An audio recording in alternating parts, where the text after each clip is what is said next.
Hello there, thank you for stopping by the channel. Today's story explores the hidden corners of the human psyche, gentle yet profound. Stay tuned and don't forget to support the channel so you won't miss the next stories. It was supposed to be a fun, light-hearted night with friends, but things went south pretty quickly. I'm not even sure what came over me, honestly. I guess sometimes I just get a little carried away, but that doesn't excuse what I said. Hi, I'm Sophia, 33 years old, and I'm here to tell you about the night I messed up big time. You know, sometimes you think you're just joking around, but you end up crossing a line you didn't even know was there. And then there's the aftermath, where you can't really take it back, but you still act like it's no big deal. That's exactly what happened at that stupid party. It all started when we were at a friend's house, just a casual get-together with a few drinks and some games. My husband Daniel was there too, of course. Daniel is 36, kind of quiet, and honestly, he's always been the type who doesn't like making a scene. He's good to me and the kids, he works hard, keeps things running even when I can't get my act together half the time. But me, I like to have fun, talk loud, make everyone laugh. Sometimes at the wrong person's expense. We'd all been talking about what we'd been up to lately, and of course, I had to bring up how I was the one running the show at home. I wasn't trying to be serious, okay? It was just a joke, a stupid, impulsive joke. But I guess Daniel didn't see it that way. So I laughed, took a sip of my wine, and said something like, "Yeah, at home I'm the boss. Daniel just works and takes care of the kids, while I handle everything else. I mean, I do everything. I'm the real head of the household." The room went quiet for a second, then everyone just kind of stared at Daniel, waiting for his reaction. And I thought it would be funny, but it wasn't funny to him. He kind of smiled, but it was one of those forced smiles. I could see the tension in his face. He didn't say anything right away, but I could tell he wasn't thrilled. I should have dropped it right there, but I didn't. I just kept talking, not thinking about how it might hurt him. I started going on about how I was managing all the bills, making decisions about the kids' schools, and even handling our finances, which, let's be honest, I'm terrible at. I'm really bad with money, but I just kept pretending like I had it all together. Maybe I didn't want to admit that I'm impulsive. That I get bored and make stupid purchases. That I don't keep track of things the way I should. But hey, who needs to admit that? When you're trying to play it cool, right? At some point, Daniel interrupted me, and that's when I realized I might have gone too far, he said. "You know, Sophia, you act like I don't do anything around here, but you're the one who spends money without thinking. You're the one who buys things we don't need, and then I have to clean up the mess." And it hit me, he was pissed, like, really pissed. But instead of apologizing or owning up to anything I had said, I just brushed it off. I made a joke about how he should be used to it by now, how I was just having a little fun, and how he needed to relax. I laughed it off like it was no big deal. The thing is, I knew what I said hurt him. He's always been sensitive about me making him the butt of the joke.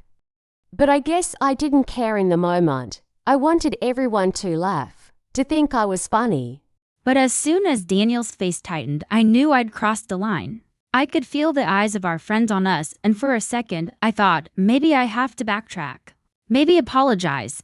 But I didn't. Why? Because I don't like admitting when I'm wrong. I hate it. I'd rather brush things under the rug and pretend everything's fine. I've been like this for a while, maybe it's just the way I've always been. But it's easier to act like I don't care than to own up to my mistakes. After that, the whole mood shifted. People tried to change the subject, but I could feel the tension between Daniel and me. When we got home, he didn't say a word. He just went straight to the bedroom, and I knew he was upset. But did I apologize? No. Did I even realize what I had done? Not really. I told myself I was just joking around. But deep down, I knew I had hurt him, I just didn't want to admit it. And as for the money thing, well, I didn't see what the big deal was. He knew I wasn't perfect with finances, but it's not like I was going out of my way to ruin us. But yeah, maybe I wasn't being totally responsible. Maybe I did leave him with a lot to clean up. But I wasn't about to take full responsibility for it. Why would I, at the end of the day? I still thought I was right. I was trying to have a little fun and maybe he took it the wrong way. That's on him, right? So now I'm sitting here, realizing that maybe I shouldn't have pushed Daniel so far, but I still don't think it was that big of a deal. He'll get over it like always, right? I didn't expect things to get worse, but of course they did. I thought I could just brush it off and move on like I always do.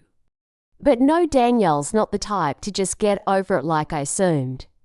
The next morning was a disaster, and I'm honestly still not sure how I ended up in this mess, but here we are. So I woke up early to get the kids ready for school, just like every other day, but something was different. There was this coldness in the house, and it wasn't just the usual "I'm still half asleep" vibe. No, it was worse. It was like we were strangers. Daniel was quiet, distant. And I thought, okay, this is fine. He's just being dramatic. I'm used to him sulking when he's upset, and I always thought it was just his way of letting things blow over. I didn't think much of it. But then, as I was making coffee, he walked into the kitchen and said, "You know, Sophia, I'm tired of being the joke. I'm tired of you acting like I don't contribute to this family." I froze. The tone in his voice was sharp, not the usual Daniel tone. It was like something inside him had finally snapped. I wanted to say something, anything to make it right, but I couldn't. Instead, I just stood there with my coffee mug in my hand, trying to look innocent, like I didn't know what he was talking about. I already said I was just joking last night, so what more could I do? "Do you even realize how that made me feel?" he asked, his voice trembling a bit. I could tell he was holding back tears. But I wasn't about to apologize for my actions. I couldn't. I didn't want to admit that maybe, just maybe, I had taken things too far. So I did what I always do when I don't want to face the truth. I got defensive.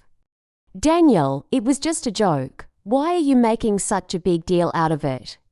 You know I didn't mean anything by it," I said, trying to sound casual, but I could hear the shakiness in my voice.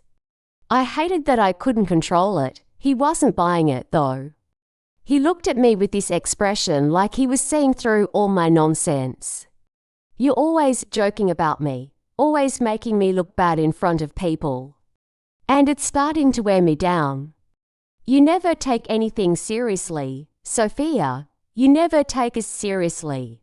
That stung, and I knew it should have. But instead of owning up to it, instead of feeling bad about the hurt I caused, I just got mad. I snapped back with something I immediately regretted, but I couldn't stop myself. "Well, maybe if you were a little more, I don't know, fun, maybe I wouldn't feel like I had to be the one carrying everything all the time," I said, barely holding back a sarcastic laugh. I knew I shouldn't have said that, but I just couldn't help myself. The words came out before I could stop them. And the look on Daniel's face when I said that, I'll never forget it. It wasn't just hurt, it was anger. Pure frustration, but I wasn't backing down. I tried to play it off like I wasn't really mad, like I was just letting off some steam. But I wasn't fooling anyone, not even myself. Deep down, I knew I was just deflecting, because I didn't want to face how badly I'd messed up. I hated when things got too real, when I couldn't just brush it off and pretend everything was fine. So we spent the rest of the morning in silence. The kids, of course, had no idea what was going on. They were just excited for school, which I guess was a blessing in disguise. But I could feel the tension between Daniel and me, even when we weren't speaking. And the worst part, I didn't care enough to fix it. I thought, well, he'll get over it, he always does. But I didn't realize how wrong I was until later that afternoon. I went to check on the bank account. Daniel usually handles all the bills because, let's be honest, I'm not good with money. I can't keep track of it for the life of me. I always end up spending more than I should on stupid stuff, and it just piles up. But when I looked at the account, I saw a big problem. Daniel had pulled all the savings out. Like everything, I went into full panic mode. What the hell was going on? Did he really just take everything? I called him immediately, my heart pounding in my chest. But he didn't pick up. He never picks up when things get tense like this. So I tried texting, hoping to get some sort of explanation. Finally, he called me back. But the tone in his voice was, I see why. I've had enough, Sophia. You don't take anything seriously, not our finances, not me, not this family. I'm tired of being the one who holds it all together while you just do whatever you want. I can't keep doing this. I felt like I was going to choke. The reality of the situation hit me all at once. I had pushed him too far and now he was pulling away. But what did I do? I went into full-on damage control mode like always. Daniel, don't do this. We can fix it, I promise. I'm sorry. Please don't be mad. You know how I am. I didn't mean to hurt you. But the more I begged, the more I could tell it wasn't working. He didn't respond to my apologies. He just kept repeating that he was done. And I was left there, knowing that I had pushed him too far, but still not really taking full responsibility for any of it. I told myself it would be fine, that he'd come around. But deep down, I knew this was different. This time, I might have pushed him too far. The next few days were the quietest I've ever experienced in this house. It was so bad, I couldn't even look at Daniel without feeling that heavy weight in my chest. But honestly, I still didn't know how to fix it. I didn't know how to apologize without feeling like I was giving up everything. And maybe I wasn't ready to do that. I mean, sure, maybe I was the one who made the joke, the one who made him feel small. But he could have just let it go. Why didn't he? He's always so sensitive about stuff like that. Why couldn't he just laugh it off like everyone else? I tried to justify my actions in my head, because honestly I didn't want to face the reality that I'd messed up. But things weren't getting better. If anything, they were getting worse. He wasn't speaking to me like he used to, and even when we were around the kids, it was like we were just going through the motions. The kids didn't understand, but I knew they could feel the tension. I felt it too. Every time I looked at Daniel, there was so much anger in his eyes. So much hurt. And the worst part, I didn't know how to fix it. I spent the entire week trying to distract myself with work, with cleaning, anything to keep me from thinking about how much I'd screwed up. But at night, when the house was quiet and everyone was asleep, I'd lie there and think about the conversation we'd had. And I'd wonder, could I have said something different? Could I have handled it better? Could I have actually apologized for once? I never used to care about stuff like this, about whether or not I hurt Daniel. I always thought he was just being dramatic, that he'd get over it eventually. I never thought it would come to this, never thought he'd actually shut me out completely. But I couldn't make myself apologize. That would mean admitting I was wrong and I just couldn't do it, not yet. On Friday night, after the kids were in bed, Daniel finally spoke to me again. We were sitting in the living room, the air thick with unspoken words. I wanted to say something, anything to make him understand where I was coming from, but my pride was stronger than my desire to fix things. Sophia, he started, his voice barely a whisper, I'm done. I can't keep living like this. I can't keep giving you the benefit of the doubt only for you to keep pushing me away. You don't respect me. You don't value me. And I'm tired of pretending that everything's okay when it's not.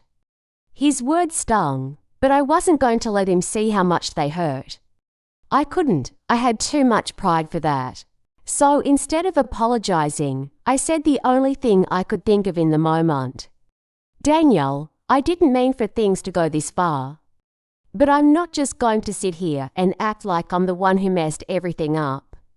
You're the one who took all the money out of the account. You're the one who's shutting me out. It was a cheap shot, I'll admit, but I couldn't help it. I had to defend myself. I couldn't just let him make me feel like the villain here.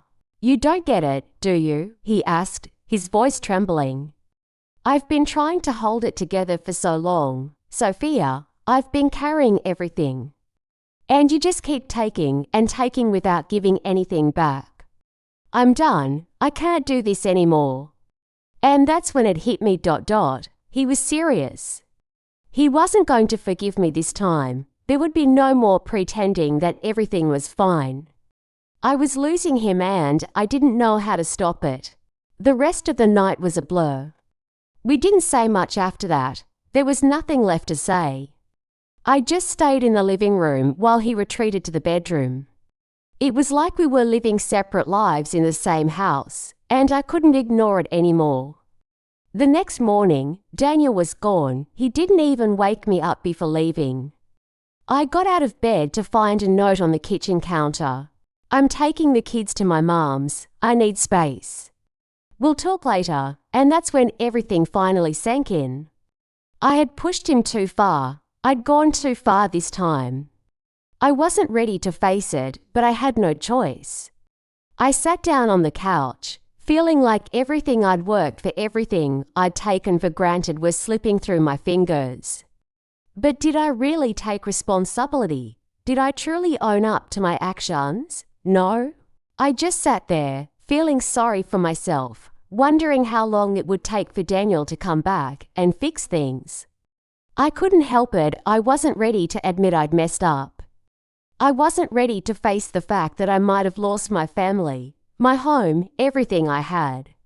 And that's when it hit me. I wasn't even thinking about fixing things for him. I was thinking about how it affected me. Daniel stayed at his mom's for 2 days. 2 whole days of silence, no calls, no texts, nothing. And even though I knew I should have called him, should have apologized, I didn't. Instead, I spent the time scrolling through my phone, trying to distract myself from the reality of what was happening. When he finally came home, he didn't say much. He was distant, colder than ever, and honestly, I didn't know how to fix it. I didn't know how to make things right. But did I even try? No. I just sat there, expecting him to come back and fix it like always. The days after Daniel came back were a blur of half-hearted attempts to fix things.